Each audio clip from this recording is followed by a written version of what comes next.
In this video, I'm going to walk you through Chapter 1, Business Activity for Igcse Business Studies. So this is the specification, the purpose and nature of business activity. And these are the bullet points that we are going to cover. So firstly, this is the concept of needs, wants, scarcity, and opportunity cost. So let's go straight into it. So firstly, needs are things that we need for survival. So without these things, we will die. So that includes water, basic foods, basic shelter, and other things that we require to survive in this world. Those are called needs. Next, we have wants. So wants are essentially everything that we desire and everything that we want, which are not essential for the survival of us.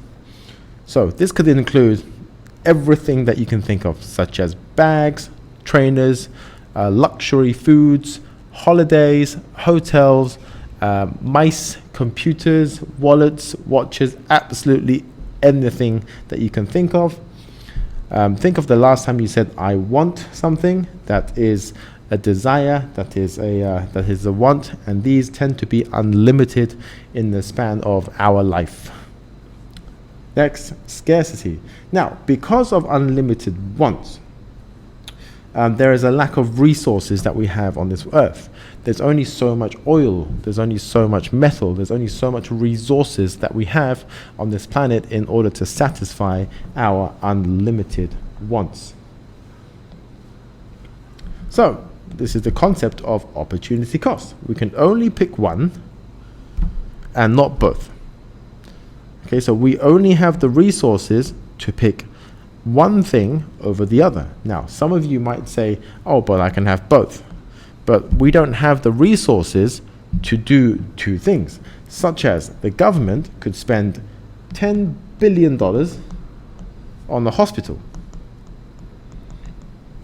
or they can spend the same amount of money on roads. Now, both of these projects require $10 billion. Well, you can't just put $5 billion each, which this means that there'll be unfinished hospitals and unfinished roads. So the government then has to pick one. Okay, so for instance, they spend $10 billion on the hospital. So that's the concept of opportunity cost. So this is the next part is the importance of specialization. So what is specialization? So this is when the business or an individual focuses on something so they can perform the best of their ability. So this is the division of labor. Firstly, we need to go into what is division of labor. So this is when a employee performs the same task over and over and over again. And the advantages of this is that you've got more skilled worker because you become a specialist in what you do. So in this particular case, you could be a bricklayer and you are a specialist bricklayer and you lay bricks very, very well. This increases productivity, efficiency, and quality. So the productivity means that you are making things at a faster rate. So you are making more things with the same time allocated. Efficiency means that you can do things with less. So less input and higher output. So things will be cheaper and quicker in terms of efficiency. And lastly, the quality increases because if one person does the same thing over and over again, usually it is done correctly. But the disadvantages of specialization is that they will demand higher wages because of the nature of the specialist work that they are doing. Problem is you're doing the same thing, so you have an element of boredom. You might get bored doing the same thing every day of the week. When people are not available, such as if someone calls in sick, then the disruptions will happen in the business because you are missing your key component or you're missing a person that is integral to the process of the business. Last but not least, employees are not flexible.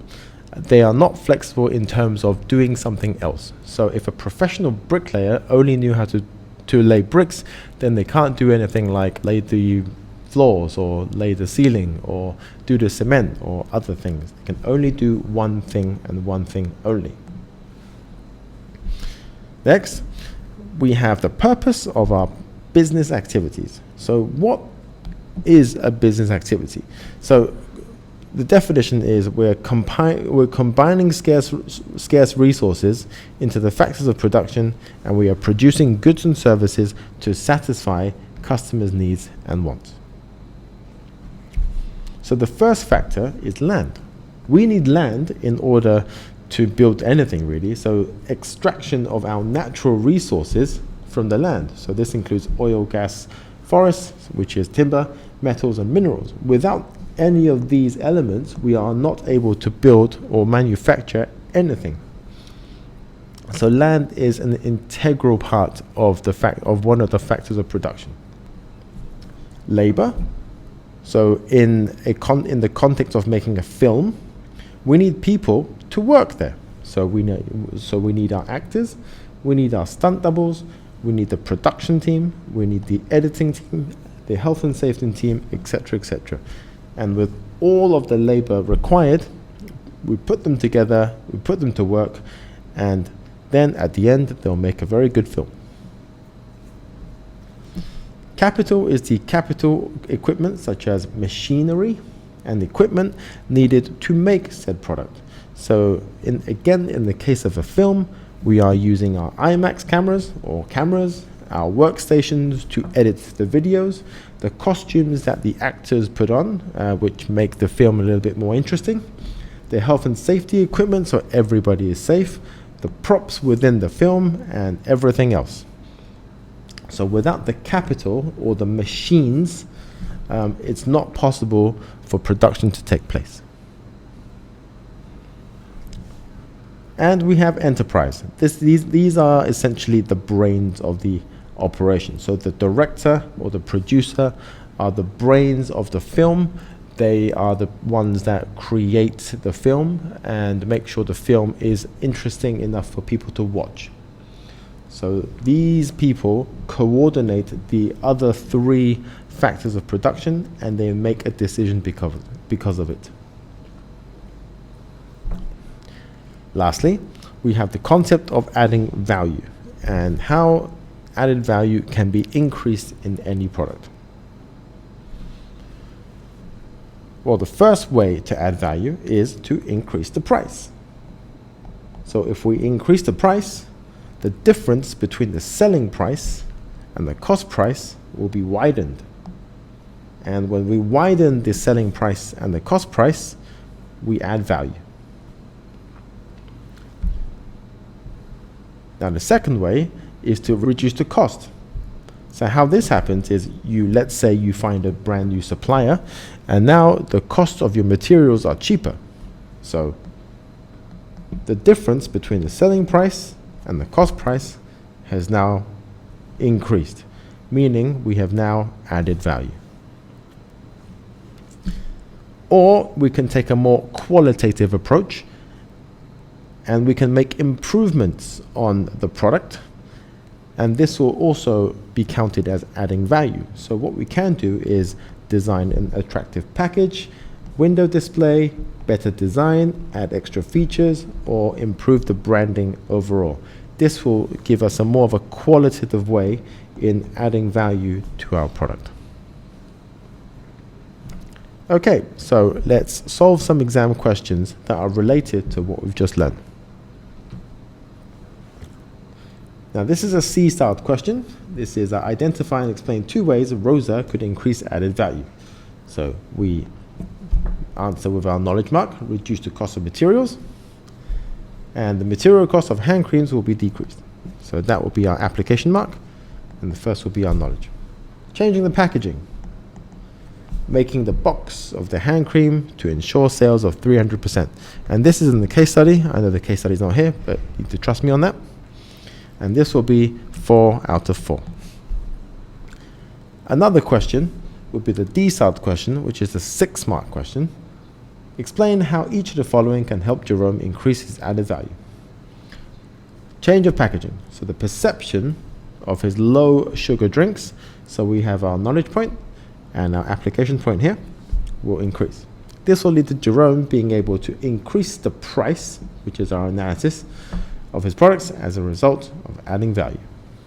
So 3 marks so far. Using cheap materials, this will lower the average cost of goods sold, causing the gap between the selling price and the cost price of his drinks to be widened, which is the impact of this.